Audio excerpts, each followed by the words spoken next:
ஒரு பெரியவர் உட்கார்ந்துருக்கிறார். அவரை சுற்றி அவருடைய தோழர்கள் உட்கார்ந்துருக்கிறாங்க. ஏதோ ஒரு முக்கியமான செய்தியை அவர் அவங்களுக்கு சொல்லிகிட்டு இருக்கிறார். அவங்களும் ஆர்வமாக கேட்டுக்கிட்டு இருக்கிறாங்க. இந்த சமயத்தில் யாரோ ஒரு ஆள் வேகமாக அங்கே வர்றார். வர்ற வேகத்திலேயே எனக்கு ஏதாவது உதவி செய்யுங்க அப்படின்னு கேட்டுக்கிட்டே வர்றார். கேட்கறது உதவி, ஆனால் குரல் மிரட்டுறது மாதிரி இருக்கு, அதட்டி கேட்கறது மாதிரி இருக்கு. இதை கேட்டதும் அந்த பெரியவர் ஆத்திரப்படலை, ஆனால் அவரை சுற்றி இருந்தவங்க ஆத்திரப்பட்டாங்க. இதை பெரியவர் கவனிச்சார். கொஞ்சம் அமைதியாக இருங்கன்னார். வந்தவரை கூப்பிட்டார். அவருக்கு சில பொருள்களை கொடுத்தார். என்னங்க இப்போ உங்களுக்கு மகிழ்ச்சி தானே அப்படின்னார். ஆ அப்படின்னு அலட்சியமாக அவர் சொல்கிறார். நான் உங்களை நல்ல முறையில் நடத்தினேன்னா அப்படின்னு கேட்குறாரு அவர் மறுபடியும். அதெல்லாம் ஒன்றும் இல்லை அப்படின்னு சொல்லி அவர் சொல்லிகிட்டு இருக்கிறாரு. குரலில் கடுமை குறையில. சுற்றி இருந்தவங்களால இதை பொறுத்துக்க முடியல. கோபத்தோடு அவரை நோக்கி நெருங்க ஆரம்பித்தாங்க. பெரியவர் அவங்களையெல்லாம் தடுத்து நிறுத்தினார். வந்தவரை வாங்க என்னோட அப்படின்னு சொல்லி அழைச்சிட்டு போனார். வீட்டுக்கு போனார். அங்கே போனதும் இன்னும் சில பொருள்களை எடுத்து அவர்கிட்ட கொடுத்தார். இப்போ திருப்தி தானே, நான் உங்ககிட்ட நல்ல முறையில் நடந்துக்கிட்டேனா அப்படின்னார். அவர் முகம் இப்போ தான் கொஞ்சம் மலர்ந்தது. ரொம்ப நன்றி, இறைவன் உங்கள் குடும்பத்துக்கு எல்லா நன்மைகளையும் செய்வான் அப்படின்னு சொன்னார். இதே வார்த்தைகளை என்னுடைய தோழர்கள்கிட்டே சொல்லிட்டீங்கன்னா அவங்க கோபம் தணிஞ்சிரும், வர முடியுமான்னார். கண்டிப்பாக வர்றேன் அப்படின்னாரு. மறுநாள் காலையில் அந்த இடத்துக்கு வந்தார். அதே மாதிரி சொல்லிவிட்டு அவர் போயிட்டார். தோழர்கள்லாம் ரொம்ப வியப்போடு பெரியவரை பார்த்தாங்க. அந்த பெரியவர் தான் நபிகள் நாயகம். அவர் சொன்னார், ஒருத்தன் ரொம்ப ஆசையாக ஒரு ஒட்டகத்தை வளர்த்துக்கிட்டு வந்தான். ஒரு நாள் அந்த ஒட்டகம் கயத்தை அறுத்துக்கிட்டு ஓடி போயிட்டுது. அக்கம் பக்கத்தில் இருக்கிறவங்கெல்லாம் அந்த ஒட்டகத்தை பிடிக்கிறதுக்கு முயற்சி பண்ணாங்க. அதை துரத்திக்கிட்டு ஓடினாங்க. ஒட்டகம் தாறுமாறாக ஓட ஆரம்பிச்சுது. இந்த சமயத்தில் ஒட்டகத்தை வளர்த்தவன் அங்கே ஓடி வந்தான். நீங்கள் அதை ஒன்றும் செய்ய வேணாம், விட்டுருங்க, அதோட சுபாவம் எனக்கு நல்லா தெரியும், அதை சுலபமாக என்னோட வழிக்கு கொண்டுட்டு வந்துட முடியும், நான் பார்த்துக்கிறேன், விட்டுருங்கோ அப்படின்னா. எல்லாரும் விலைக்கு போயிட்டாங்க. இவன் என்ன செஞ்சான் தெரியுமா? கொஞ்சம் புல்லை கையில் எடுத்துக்கிட்டு அந்த ஒட்டகத்தை நெருங்கினான். அவ்வளவுதான். அது ஓடி இவன் காலடியில் உட்காந்துக்கிட்டது. செல்லமாக அதை அப்படியே தடவி கொடுத்தான். முதுகில் ஏறி உட்காந்துக்கிட்டான். அது பாட்டுக்கு சாதுவாக நடந்து போகுது. இந்த கதையை நபிகள் நாயகம் தம்முடைய தோழர்களுக்கு சொல்றார். ஒட்டகத்தை மட்டும் இல்லை, சில மனிதர்களையும் கூட சில விதத்தில் அணுகிதான் அவர்களை சீர்திருத்த வேண்டியிருக்குது அப்படிங்கிறத அவங்களுக்கு உணர்த்தினார்.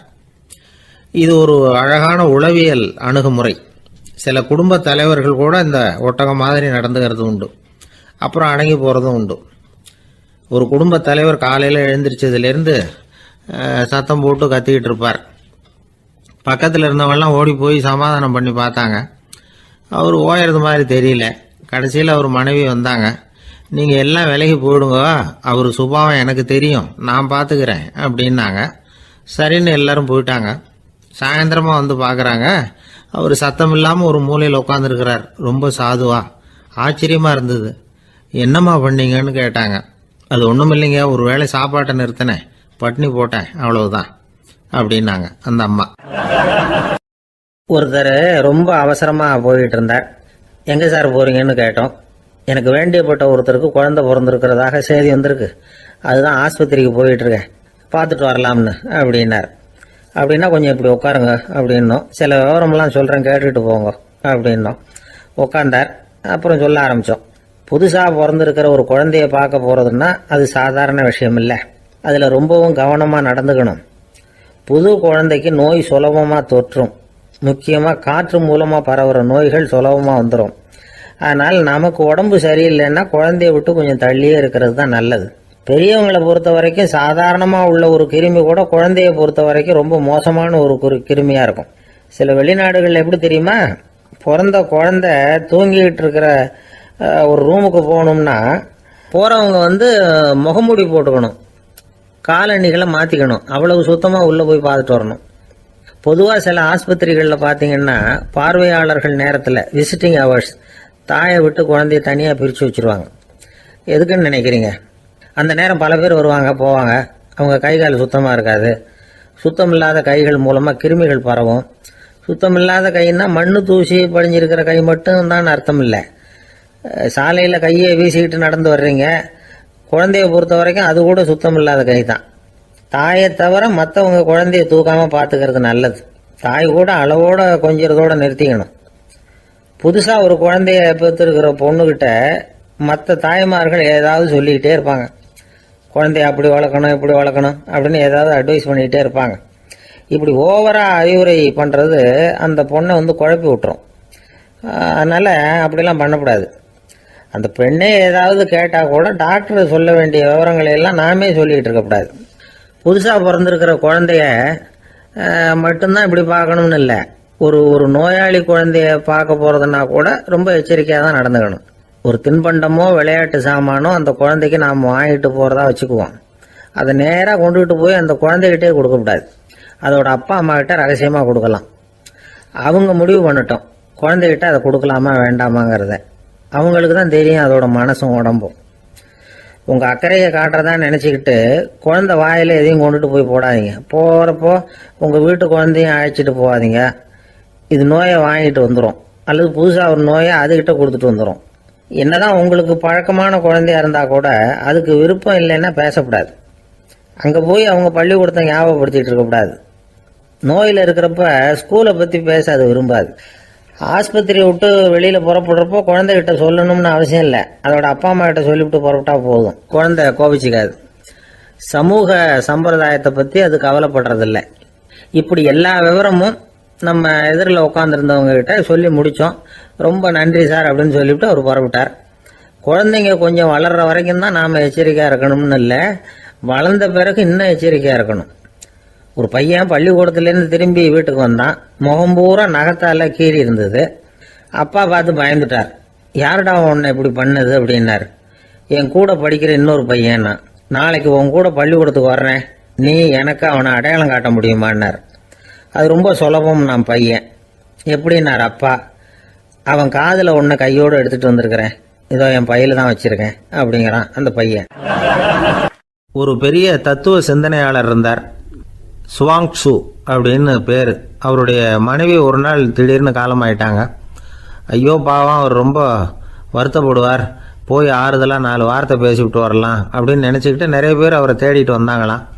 வந்தவங்களுக்கு ஆச்சரியம், ஏன்னா இவர் வருத்தப்பட்டுக்கிட்டு இருப்பார் அப்படின்னு தானே எதிர்பார்த்தாங்க. அப்படி இல்லை, தாளம் போட்டுக்கிட்டு உட்காந்துருக்கிறார். தாளத்துக்கு தகுந்த மாதிரி பாட்டு வேற பாடிக்கிட்டு இருக்கிறார். என்ன மனுஷன் இவர், கொஞ்சம் கூட கவலை இல்லாமல் இப்படி இருக்கிறாரு அப்படின்னு நினச்சாங்க. ஒருத்தர் துணிஞ்சு அவர்கிட்ட கேட்டுவிட்டார், என்னங்க இது இப்படி அப்படின்னு. அதுக்கு அவர் என்ன சொன்னார் தெரியுமா? இதை பாருங்க, என்னுடைய மனைவி பிறக்கிறதுக்கு முன்னாடி அவளுக்கு உயிரும் கிடையாது உடலும் கிடையாது. அதுக்கு பிறகு தான் உயிர் வந்தது, உடல் வந்தது, அந்த உருவம் வந்தது. இப்போ என்ன ஆச்சு, அந்த உருவமும் உயிரும் போயிட்டுது, அவ்வளவுதானே. வந்தது போயிட்டுது. இளவேனில் காலம், இலையுதிர் காலம், பனிக்காலம், இப்படி பருவங்கள் மாறி மாறி வருது இல்லையா? அது மாதிரி பிறப்பும் இறப்பும் மாறி மாறி வருது. இது இயற்கை. இதுக்காக அழுதா அது எப்படி அப்படின்னாராம். ஞான தெளிவு அடைஞ்சவங்களுக்கு எல்லாமே சுகம்தான். திருவள்ளுவரும் அதை தான் சொல்கிறார், உறங்குவது போலும் சாக்காடு, உறங்கி விழிப்பது போலும் பிறப்பு. தூங்கிறதுக்கெல்லாம் நாம் வருத்தப்பட்டுக்கிட்ட இருக்கிறோமா? இன்றைக்கி தூங்க வேண்டியிருக்குதே, இன்னும் கொஞ்சம் நேரத்தில் நான் தூங்க வேண்டியிருக்கு அப்படின்னு சொல்லி யாராவது அழுதுகிட்டு இருப்பாங்களா? அதனால் இந்த உலக வாழ்க்கையினுடைய இயல்பை யதார்த்தத்தை நாம் தெளிவாக புரிஞ்சுக்கணும். அப்படி புரிஞ்சுக்கிட்டால் நாம் கவலை இல்லாமல் வாழ முடியும். ஒரு வயசான தாத்தா பாட்டி 60 வருஷத்துக்கு முன்னாடி அவங்களுக்கு கல்யாணம் ஆச்சு. ஒன்றாவே வாழ்ந்தாங்க, ஒன்றாவே இறந்து போனாங்க. இப்போ அவங்க 2 பேரும் சொர்க்கத்துக்கு போய் சேர்ந்தாங்க. அங்கே எல்லா வசதியும் இருந்தது. ஒரு பெரிய பங்களாவே இவங்களுக்கு ஒதுக்கி கொடுத்தாங்களாம். இதுக்கு எவ்வளவு வாடகைன்னு கேட்டார் தாத்தா. வாடகையெல்லாம் கிடையாது, இலவசம் அப்படின்னார் அங்கே இருந்தவர். அந்த வீட்டுக்கு பின்னாடி ஒரு பெரிய புல்வெளி இருந்தது. இதில் விளையாட ஏதாவது கட்டணம் உண்டான்னு கேட்டிருக்கார் தாத்தா. அதெல்லாம் ஒன்றும் கிடையாது, பணம்லாம் கட்ட வேண்டியதில்லை அப்படின்னார் அவர். பக்கத்தில் ஹோட்டல் மாதிரி ஒரு பெரிய கட்டடம், உள்ள சாப்பாட்டு மேஜைகள், அது மேலே விதவிதமான பலகாரங்கள். சாப்பாட்டுக்கெல்லாம் எவ்வளவு அப்படின்னு விசாரிச்சாராம் தாத்தா. அதுதான் சொன்னேனே, இங்கே எல்லாமே இலவசம்தான், எது வேணும்னாலும் சாப்பிட்லாம், எவ்வளவு வேணும்னாலும் சாப்பிட்லாம் அப்படின்னாராம்.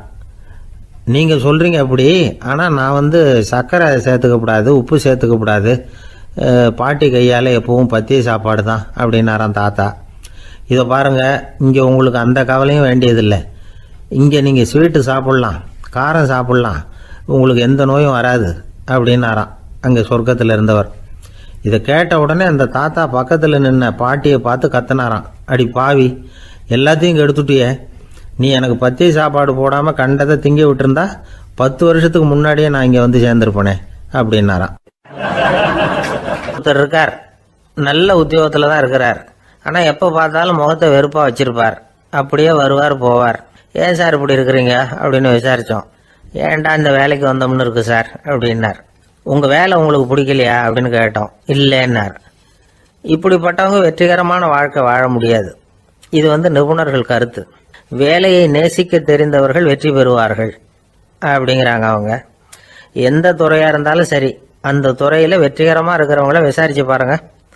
எனக்கு என்னுடைய வேலை ரொம்ப பிடிக்கும் அப்படின்னு சொல்கிறவங்களா தான் இருப்பாங்க. அப்படி இருந்தால் தான் அது வெற்றிகரமாக இருக்க முடியுது அவங்களால.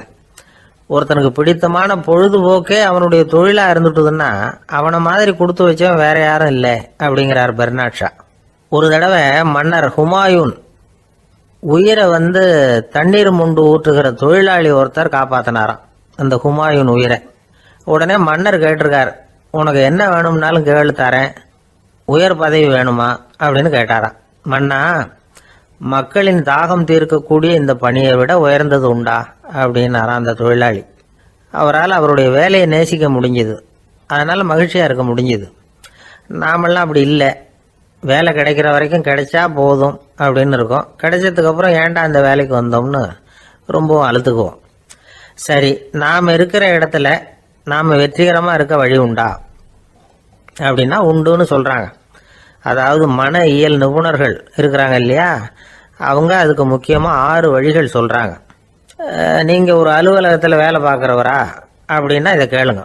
அதாவது உங்கள் மேலதிகாரி எதிர்பார்ப்புக்கு தகுந்த மாதிரி உங்கள் வேலை இருக்குதா? அப்படி இல்லைன்னா முதல்ல உங்கள் வேலையின் தரம் உயரணும்.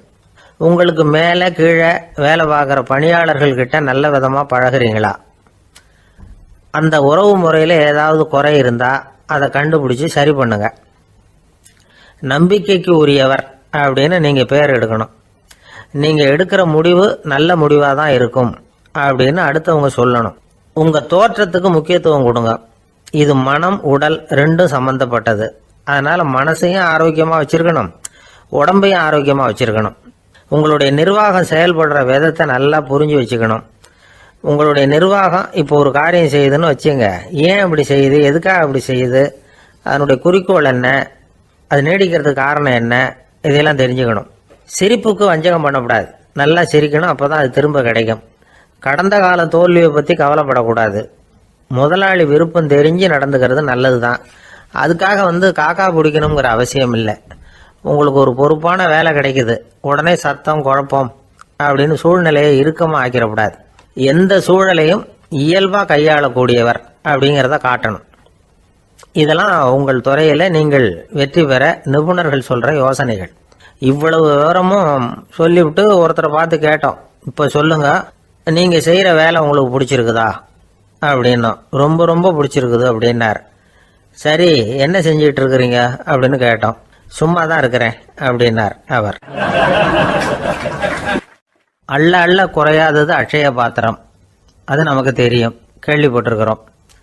ஆனால் போட போட நிரம்பாத ஒரு பாத்திரம் உண்டு. அது என்ன தெரியுமா?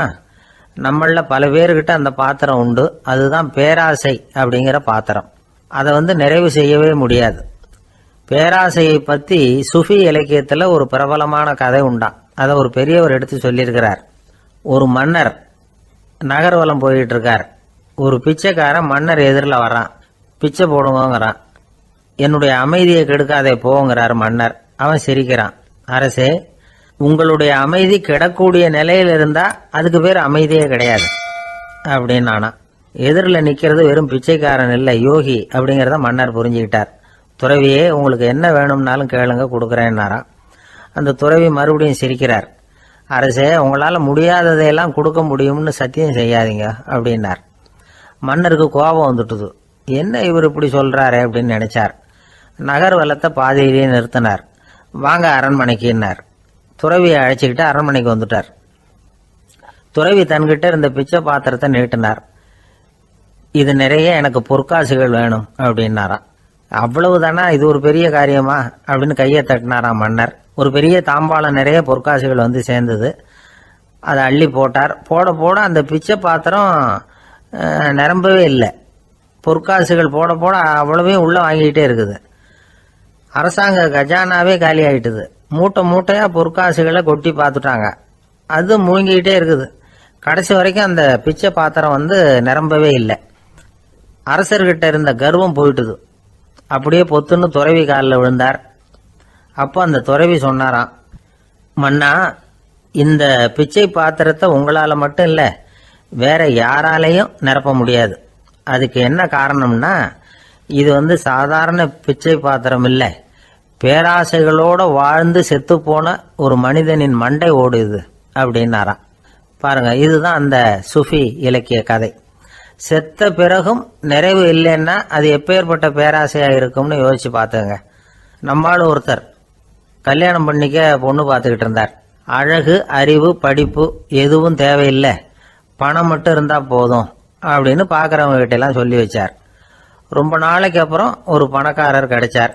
அவர் சொன்னார், இதை பாருங்க, எனக்கு 20 வயசுல ஒரு மகள், அவளை நீங்க கல்யாணம் பண்ணிட்டா 2 லட்சம் பணம் கொடுப்பேன்.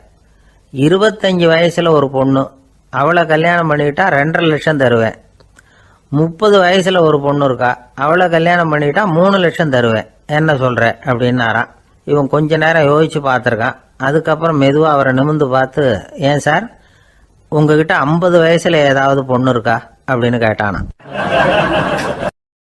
நாட்டில் நல்லவங்க ஒருத்தர் 2 பேர் இருக்கிறதுனால தாங்க மழையே பெய்யுது அப்படின்னு சொல்றது உண்டு. நல்லார் ஒருவர் உளரேல் அவர் பொருட்டு எல்லாருக்கும் பெய்யும் மழை. சில சமயம் ரொம்ப பேர் திடீர்னு நல்லவங்களா ஆகிடுவாங்க போல இருக்கு. அதனால தான் விடாமல் பேய் மழையாக கொட்டி தீர்த்துடுது. எல்லாரும் நல்லவங்களாயிட்டா உலகமே தாங்காது போல இருக்க. அப்பப்போ ஒருத்தர் 2 பேர் நல்லவங்களாகணும். அப்போ தான் சீராக மழை பெய்யும். மாதத்துக்கு 3 பேர் நல்லவங்களானா மாதம் மும்மாரி பொழியும். இதெல்லாம் வேடிக்கை பேச்சு. இப்போ இதெல்லாம் ஒரு பக்கம் இருக்கட்டும். இப்போ விஷயத்துக்கு வருவோம். ஒரு கும்பலில் நல்லவன் யார் அப்படிங்கிறத எப்படி கண்டுபிடிக்கிறது? இதுக்கு ஒரு வேடிக்கை கதை உண்டு. என்னுடைய நண்பர் ஒருத்தருக்கு அவங்க பாட்டியம்மா சொன்ன கதையும் அது.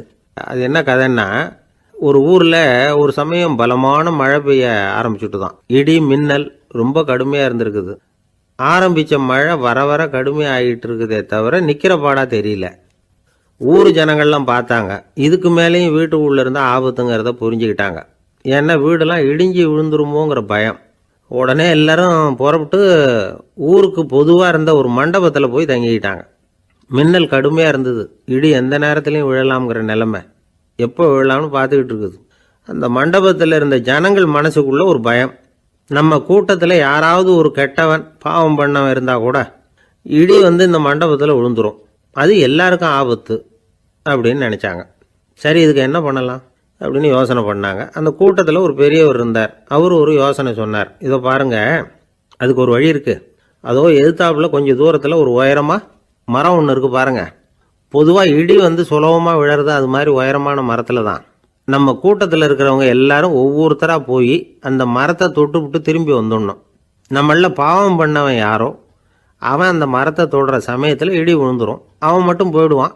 மண்டபத்தில் இருக்கிற நாமெல்லாம் பொழைச்சிக்கலாம் அப்படின்னு ஐடியா கொடுத்தார் அந்த பெரியவர். இது நல்ல யோசனையாக பட்டது. எல்லாரும் ஒத்துக்கிட்டாங்க.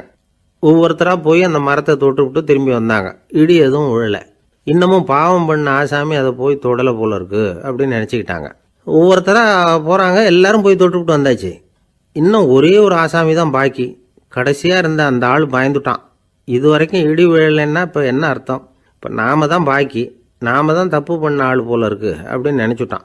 அதனால் துணிச்சலாக போய் தொடுறதுக்கு பயந்தான். தயங்கிக்கிட்டே இருந்தான். இருந்தாலும் மற்றவங்கெல்லாம் சும்மா இருப்பாங்களா? கட்டாயப்படுத்தி கழுத்தை பிடிச்சி தள்ளாத குறையா அவனை தள்ளி விட்டாங்க. போய் தொட்டுட்டு வாடான்னு. அவன் நடுங்கிட்டே போய் அந்த மரத்தை தொட்டான். அதே வினாடி ஒரு பயங்கரமான மின்னல் இடி விழுந்துட்டுது. எங்கே விழுந்தது தெரியுமா? அந்த ஆள் மேலே இல்லை, மண்டபத்தில் விழுந்தது. மண்டபத்தில் இருந்தவங்க பூரா காலி. அந்த ஒரு ஆள் மட்டும் பொழைச்சிக்கிட்டான். இந்த ஒரு ஆளை காப்பாற்றுறதுக்காக தான் இடி மண்டபத்தில் விழாமல் இருந்திருக்குது. இதுதான் கதை. அதனால் நல்லவங்க எப்படியும் தப்பிச்சுக்குவாங்க அப்படிங்கிறது ஒரு நீதி. ஒருத்தன் அப்படி தான் தெருவில் நடந்து போய்கிட்டு இருந்தான். ரொம்ப நல்லவன். எதிரில் ஒருத்தன் சைக்கிளில் வந்துக்கிட்டு இருந்தான். அதில் மோதி இவன் கீழே விழுந்துட்டான். சைக்கிள்காரன் உடனே இறங்கி இவனை தூக்கி விட்டான். இவன் எழுந்திரிச்சு அவனை முறைச்சி பார்த்தான். அப்படி பார்க்காதீங்க சார், நீங்கள் ரொம்ப புண்ணியம் பண்ணியிருக்கீங்க, அதுதான் இப்போ சைக்கிளில் மோதிக்கிட்டீங்க அப்படின்றான். என்ன அப்படி சொல்கிறேன் நான் இவன், 10 நிமிஷத்துக்கு முன்னாடி நான் லாரி ஓட்டிகிட்டு வந்தேன், அப்போ நீங்கள் எதிரில் வந்திருந்தீங்கன்னா என்ன ஆயிருக்கும் அப்படின்னானான் அவன். ஒரு பெரிய அரசன் இந்த உலகம் பூராவையும் ஆண்டுகிட்டு இருந்தான். ரொம்ப காலம் அப்படி அரசாட்சி பண்ணிக்கிட்டு இருந்தான். திடீர்னு அவனுக்கும் சில எதிரிகள் முளைச்சாங்க. அவங்கெல்லாம் ஒன்று சேர்ந்து இவனை தோற்கடிச்சுட்டாங்க. தோற்று போனதும் இவனுக்கு பயம் வந்துட்டுது, எங்கே எதிரிகள் நம்ம கொண்டுடுவாங்களோ அப்படின்னு. வெளியில் வந்தால் தனக்கு ஆபத்துன்னு பயந்துக்கிட்டு யாருக்கும் தெரியாமல் ஒரு குகைக்குள்ளே போய் பதுங்கி கிடக்கிறான். நிலைமையை பாருங்கள். முதல் நாள் அரண்மனையில் அதிகாரம் பண்ணிக்கிட்டு இருந்தவன் மறுநாள் குகையில் பயந்து போய் பதுங்கி கிடக்கிறான். ராத்திரி நேரம் வந்தது, பசி வயத்தை கிள்ளுது, பிச்சை எடுத்து சாப்பிட வேண்டிய நிலைமை. பிச்சை எடுக்கிறதுக்கு பாத்திரம் வேணுமே, என்ன பண்ணுறது அப்படின்னு அங்கேயும் இங்கேயும் பார்க்குறான். ஒரு மூலையில் யாரோ விட்டுட்டு போன ஒரு ஓடு கிடக்குது. அதை எடுத்துக்கிட்டு புறப்பட்டான். இருட்டில் வழி புரியல. ஏதோ ஒரு யூகத்தில் காலை மெதுவாக எடுத்து வச்சு நடந்து போயிட்டுருக்கிறான். வழியில் ஒரு கருப்பு நாய் படுத்து கிடந்தது. இருட்டில் அவன் இது கண்ணுக்கு சரியாக தெரியல. அவனுக்கு தவறி போய் காலை வச்சுட்டான் அது மேலே. நாய் சும்மா இருக்குமா, வள்ளுன்னு விழுந்து கடிச்சு விட்டுது. காலை பார்க்குறான், காலத்தையும் நினச்சி பார்க்குறான். அரண்மனையில் வீரக்கழல் அணிந்த காலை உடைய மன்னா அப்படின்னு புகழ்வாங்களே புலவர்கள்லாம். ஆனால் அது இன்றைக்கி நாய் கடித்த காலம் ஆயிட்டுதே அப்படின்னு நினைக்கிறான். அது மட்டும் இல்லை, முன்னாடியெல்லாம் பொற்கிண்ணங்களில் தான் அவன் சாப்பிடுவான். ஆனால் இப்போது உடஞ்சி போன ஓட்டு, அது ஓட்டை கையில் வச்சுக்கிட்டு நிற்கிறான். அதில் யாராவது சாப்பாடு போடுவாங்களான்னு. முன்னாடியெல்லாம் நிறைய பேர் அரண்மனைக்கு வருவாங்க. அரசருக்கு காணிக்கைன்னு சொல்லி இவன் காலடியில் கொண்டாந்து கொட்டுவாங்க. அப்போல்லாம் இவன் அந்த ஜனங்களுடைய முகத்தை திரும்பி கூட பார்க்கறதில்ல, ரொம்ப கர்வமாக உட்காந்துருப்பான். அதே ஆள் இன்றைக்கி எல்லார் கண்ணுலேயும் படுறது மாதிரி பிச்சை எடுத்துக்கிட்டு இருக்கிறான். அப்போலாம் காணிக்கைகளை தன்னுடைய கையால் வாங்கிறது தனக்கு கௌரவ குறைச்சல்னு நினச்சி தன்னுடைய வேலைக்காரங்களை விட்டு தான் அதை வாங்க சொல்லுவான். இப்போ பார்த்தீங்கன்னா அவனே தன் கையாலேயே பிச்சை வாங்குறான். நினச்சி பாருங்கள், அந்த மனுஷன் நாள் அரசன், மறுநாள் பிச்சைக்காரன். எவ்வளோ வித்தியாசம்! செல்வம் தான் இப்படி ஒரு வித்தியாசம் ஏற்படுறதுக்கு காரணம். அப்படிப்பட்ட செல்வம் வாழ்க்கையை நடத்துறதுக்கு நமக்கு தேவை தான். ஆனால் அதையே நாம் அடைய வேண்டிய பயனாக நினைக்கிறோம் பாருங்கள், அதுதான் வேடிக்கை. இதை நம்மாழ்வார் அழகாக ஒரு பாசுரத்தில் சொல்கிறார்.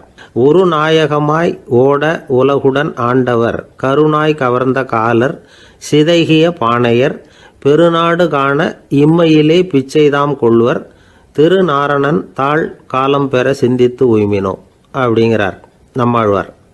ஒரு பெரிய பணக்காரர் ஒரு துறை வீட்டை போய், சாமி என்கிட்ட நிறைய பணம் இருக்குது, இருந்தாலும் நிம்மதி இல்லை, என்னால் நிம்மதியாக இருக்க முடியல, என்ன காரணம்னு கேட்டாராம். உடனே அந்த துறவி இதுக்கு நேரடியாக பதில் சொல்லாமல் பக்கத்தில் நின்றுக்கிட்டு இருந்த ஒரு குழந்தைய கூப்பிட்டார். அது ஓடியாந்தது.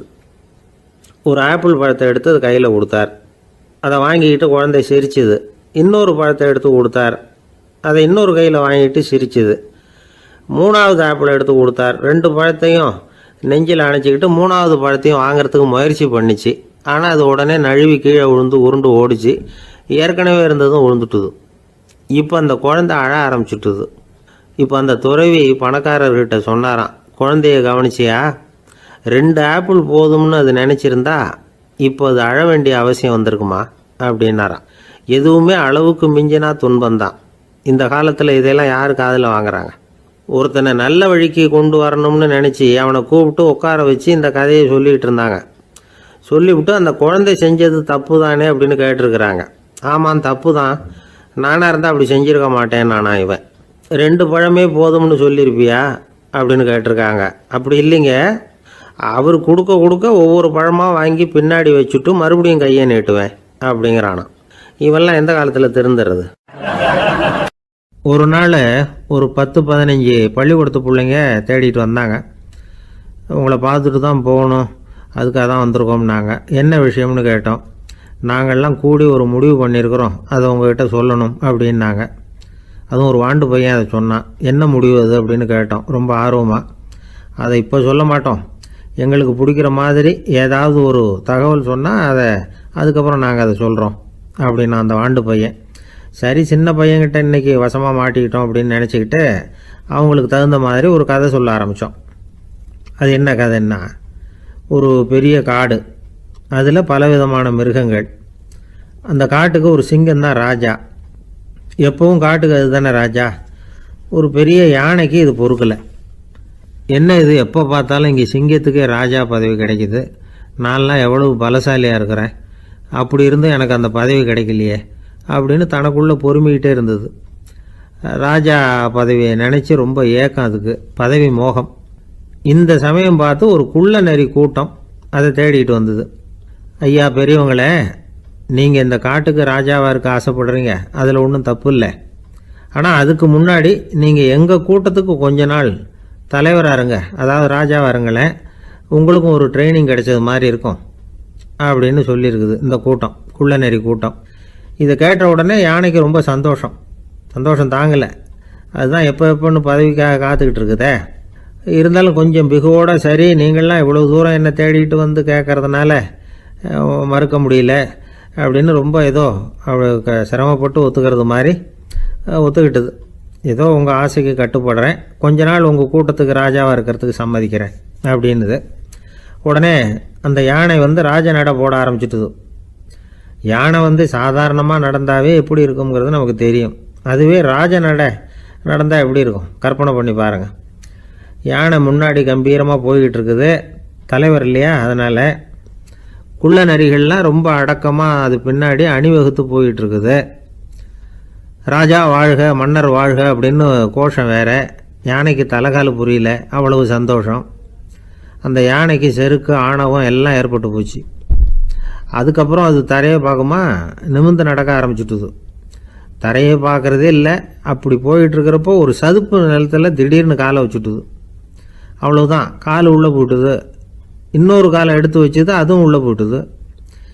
அந்த 2 காலையும் எடுக்கிறதுக்காக அடுத்த 2 காலையும் அழுத்துச்சு, அதுவும் உள்ளே போக ஆரம்பிச்சுட்டுது. இப்போ 4 காலம் வசமாக சேத்துல அழுந்தி போச்சு, எடுக்க முடியல. குள்ள நரிகள்லாம் அதை சுற்றி சுற்றி வந்தது. சிலது சுற்றி நின்று டான்ஸ் ஆட ஆரம்பிச்சுட்டுது யானையை பார்த்துட்டு. இதை யானை பார்த்தது. என்ன இது, தலைவர் நான் தவிச்சுக்கிட்டு இருக்கிறேன், தொண்டர்கள்லாம் சுற்றி நின்று வேடிக்கை பார்த்துக்கிட்டு இருக்கிறீங்க, டான்ஸ் ஆடுறீங்க அப்படின்னு கேட்டுதான். தொண்டர்களே, தலைவர் நான் தவிச்சுக்கிட்டு இருக்கிறது உங்களுக்கு தெரியலையா? இப்போ உடனே உங்கள் தலைவரை காப்பாற்ற வேண்டியது உங்கள் கடமை இல்லையா அப்படின்னு கத்துச்சான் அந்த யானை. குள்ள நரிகளில் ஒன்று முன்னாடி நின்று அந்த யானையை பார்த்து தான், தலைவரே எங்களுக்கு ரொம்ப நாளாக ஒரு ஆசை, அந்த ஆசையை நிறைவேற்றிக்கிறதுக்காகத்தான் உங்களை எங்கள் தலைவராக ஏற்றுக்கிறோம்னு சொன்னோம் அப்படின்னு தான். என்ன ஆசைன்னு கேட்டிருக்கு யானை. யானை கறி சாப்பிட்டு பார்க்கணுங்கிறது எங்களுக்கு ரொம்ப நாளாக ஆசை, அது இன்றைக்கி தான் நிறைவேற போகுது அப்படின்னு தான் அந்த நரி. இதை கேட்ட உடனே அந்த யானை அப்படியே மூர்ச்சி ஆகிட்டு தான். நரிகள்லாம் அது மேலே ஏறி குதற ஆரம்பிச்சுட்டு தான். பதவி மேலே இருந்த பேராசை அந்த பலசாலியான யானையையே மாட்டி விட்டுட்டுது பார்த்தீங்களா அப்படின்னு சொல்லி முடித்தோம் இந்த கதையை அந்த சின்ன பிள்ளைங்கக்கிட்ட. சரிங்க, இப்போ நாங்கள் உங்களை தேடி வந்த விஷயம் என்னங்கிறத சொல்லவா அப்படின்னா ஒரு வாண்டு பையன். சீக்கிரம் சொல்லு தம்பி, சஸ்பென்ஸ் தாங்கலை அப்படின்னோம். அவன் மெதுவாக எங்களை பார்த்து சொல்கிறான், எங்களுக்கு கொஞ்ச நாள் நீங்கள் தலைவராக இருந்தால் தேவலை அப்படின்னா. தேசத்து மேலேயும் தாய்மொழி பேர்லையும் செலுத்துற அன்புக்கு அபிமானம்னு பேர், தேசாபிமானம்னு சொல்றமே இதுதான். ஒரு கணவன் மனைவி பேர்ல காட்டுற அன்புக்கு காதல்னு பேரு, கடவுள் பேர்ல செலுத்துற அன்புக்கு பக்தின்னு பேரு. இப்படி அன்புல பல ரகம் இருக்கிறப்போ அதுல உள்ள வித்தியாசம் தெரியாம இடம் மாத்தி அன்பு காட்டினா இடைஞ்சல் தான். சரி, இந்த அன்பை பத்தி விஞ்ஞானம் என்ன சொல்லுது தெரியுமா? இதயத்தை பாதுகாக்கிறதுக்கு முக்கியமா தேவைப்படுற ஒண்ணு இந்த அன்புதான்னு சொல்லுது. நெதர்லாந்து விஞ்ஞானிகள் இதை ஆராய்ச்சி பண்ணியே கண்டுபிடிச்சிருக்கிறாங்க. கொஞ்சம் முயல் குட்டிகளை 2 பிரிவா பிரிச்சாங்க. 2 குரூப்புக்கும் கொழுப்பு அதிகமா உள்ள ஆகாரத்தையே கொடுத்துக்கிட்டு வந்தாங்க. ஆனா ஒரு குரூப்புக்கு வெறுமன ஆகாரத்தை கொடுத்ததோட சரி, இன்னொரு குரூப் முயல்களுக்கு ஆகாரம் கொடுத்ததோட நிறுத்திக்கல. அதுக்கு முன்னாடி கூண்டுகளை திறந்து விட்டு முயல்களை கொஞ்ச நேரம் எடுத்து கொஞ்சி விட்டு அதுக்கப்புறமா ஆகாரம் கொடுத்தாராம் ஆராய்ச்சியாளர். இந்த குரூப்புக்கு இதய பாதிப்பு 60% குறைச்சலா இருந்துதான். சில நோயாளிகளுக்கு ஹார்ட் அட்டாக் வந்தாலும் அதை தாங்கிக்கிட்டு குணமாகிற சக்தி அதிகமா இருக்குது. இது எப்படின்னு ஆராய்ச்சி பண்ணி பார்த்துருக்கிறாங்க. அவங்கெல்லாம் மனைவி தன் பேர்ல ரொம்ப அன்பா இருக்கிறதாக நினைக்கிறவங்களா இருக்கிறாங்களாம். இதய நோயாளிகள் பல பேரை சந்திச்சு இதய நோய் ஏற்பட என்ன காரணம்னு கேட்டிருக்கிறாங்க. அவங்க சொன்ன காரணம்லாம் சாப்பாடு சம்பந்தமா இல்லையா, மனைவி அன்பா இல்ல, இப்படிப்பட்ட காரணத்தை தான் சொல்றாங்களாம். அதனால இதயத்தை பாதுகாக்கணும்னு நினைக்கிறவங்க அடுத்தவங்க அன்பா இருக்கிறது மாதிரி பாத்துக்குங்க, அதுதான் முக்கியம். ஒருத்தர் முகம் பூரா பிளாஸ்டரி போட்டுட்டு வந்தார், ரொம்ப கோபமா. என்னங்க ஆச்சுன்னு விசாரிச்சேன். எல்லாம் உங்களால தான் சார்னார். விவரமா சொல்லுங்களேன். என்ன உங்க தகவலை கேட்டுட்டு ஒரு பூனைக்குட்டியை கையில எடுத்தேன், அன்பா அதை தடவி கொடுக்கறதுக்காக. ஆனா அது முந்திக்கிட்டது. அது என் முகத்தை தடவி கொடுத்துட்டுது. முகம் பூரா நகை கீறல்.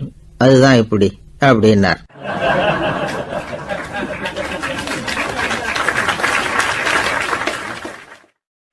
அமெரிக்க ஜனாதிபதி ஆப்ரஹாம் லிங்கன் ஒரு நாள் தன்னோட கோச்சு வண்டியில தலைநகரான வாஷிங்டனுக்கு போயிட்டு இருக்கிறார். கோச்சு வண்டி ஒரு சாலையில போயிட்டு இருக்கு. அந்த சாலைக்கு ஒரு பக்கத்துல பயங்கரமான சதுப்பு நிலம். சதுப்பு நிலம்னா அது புதைகுழி, புதை மணல்ங்கிறோம்ல, அது மாதிரி. அந்த சதுப்பு நிலத்துல யாராவது மாட்டிக்கிட்டா அவ்வளவுதான், ஆளை கொஞ்சம் கொஞ்சமா உள்ள அமுக்கிவிடும். தப்பிச்சு கரையேறது கஷ்டம். அப்படிப்பட்ட நிலம் அது. ஆப்ரஹாம் லிங்கன் ஏதோ ஒரு முக்கியமான அரசாங்க வேலையா போயிட்டு திரும்பி வந்துட்டு இருக்கிறார். அதனால அந்த சமயத்துல அவர் விலை வசந்த ஆடைகளை அணிஞ்சிருக்கிறார். அப்படி அவர் அந்த கோச்சு வண்டியில வந்துகிட்டு இருக்கிறாரு. அந்த சமயத்துல ஒரு காட்சி அவர் கண்ணுல போட்டுட்டுது. என்ன தெரியுமா? ரோட்டுக்கு பக்கத்துல இருந்த சதுப்பு நிலத்துல ஒரு இளம் பன்றி குட்டி சிக்கிக்கிட்டு தவிச்சுக்கிட்டு இருக்குது. பரிதாபமா கத்திக்கிட்டு இருக்குது. அதை பார்த்தார் லிங்கன். அவருக்கு என்ன மாதிரி ஆயிட்டுது. உடனே வண்டியை நிறுத்த சொன்னார். கீழே இறங்கினார். தன்னோட விலை வசந்த ஆடைகளை பத்தி லட்சியம் பண்ணவே இல்லை. தனக்கே ஆபத்து வரலாம்ங்கிறத பத்தியும் கவலைப்படல. தான் ஒரு குடியரசுத் தலைவருங்கிறத பத்தியும் அவர் நினைச்சு பார்க்கல. நேரா அந்த சதுப்பு நிலம் பக்கமா போனாரு. அந்த சேத்துல இறங்கி பன்றிக்குட்டியை காப்பாத்தி கரைக்கு கொண்டுட்டு வந்து சேர்த்துட்டார்.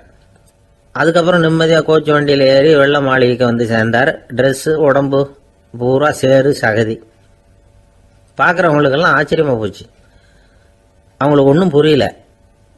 இவர் நேரா ட்ரெஸ் மாத்திக்கிறதுக்காக போனாரு. கோச்சு வண்டி ஓட்டிட்டு வந்தவன் கிட்ட போய் எல்லாரும் கேட்டாங்க என்ன ஆச்சு அப்படின்னு. அவர் வர்ற வழியில நடந்த விவரத்தை சொன்னார். ஆப்ரஹாம் லிங்கனுடைய இந்த இறக்க குணத்தை எல்லாரும் பாராட்டினாங்களாம், புகழ்ந்தாங்களாம். ஆனா இதுக்கு லிங்கன் என்ன பதில் சொன்னார் தெரியுமா? தயவு பண்ணி இந்த புகழ்ச்சியான பேச்சையெல்லாம் ஒதுக்குங்க, அதெல்லாம் வேணாம். அந்த சின்ன பிராணி சகதியில மாட்டிக்கிட்டு துடிச்சுக்கிட்டு இருந்தது, அதை பார்த்தேன். உடனே என்னுடைய இதயத்துல ஒரு முள்ளு தச்சது மாதிரி ஒரு உணர்வு. அந்த முள்ளை பிடுங்கி எறிஞ்சேன், அவ்வளவுதான். உண்மையில அந்த பிராணிக்கு நான் உதவினேங்கிறத விட எனக்கு ஏற்பட்ட இன்னலை போக்கிக்கிட்டேன் அப்படிங்கிறது தான் உண்மை. அதுதான் பொருத்தம். அப்படி இருக்கிறப்போ இதுல புகழறதுக்கு என்ன இருக்குது அப்படின்னாரு ஆப்ரஹாம் லிங்கன். எவ்வளவு யதார்த்தமான வார்த்தைகள் பாருங்க. இந்த காலத்துல நம்மளையும் பல பேர் அப்படி உண்டு. நீச்சல் தெரியாத ஒரு ஆளு தண்ணியில இறங்கிட்டான். தண்ணி ஆழம்ங்கிறது அப்புறமா தான் தெரிஞ்சுது. தத்தளிக்க ஆரம்பிச்சுட்டான். வாழ் வாழ்னு கத்துறான். கரையில நின்றுட்டு இருந்த ஒருத்தர் இதை பார்த்தார். உடனே அவருக்கு இதயத்துல முள்ளு தச்சது மாதிரி ஒரு உணர்வு. உடனே குபீர்னு தண்ணியில பாஞ்சார். அவரை காப்பாத்தி கரைக்கு கொண்டுட்டு வந்து சேர்த்தார். இத பார்த்துக்கிட்டு இருந்த இன்னொருத்தர் காப்பாத்தின அந்த ஆளை பாராட்டி புகழ்ந்தார். என்ன புகழாதீங்க சார் அப்படின்னார் அவர். ஏன்னு கேட்டார் இவர். நான் அந்த ஆளை ஏன் காப்பாத்தினேன் தெரியுமா? அவன் நேத்திக்கு என்கிட்ட 300 ரூபா கடன் வாங்கியிருக்கிறான். இவன் தண்ணியில போட்டான்னா நான் கொடுத்த கடனும் தண்ணியில போடும்.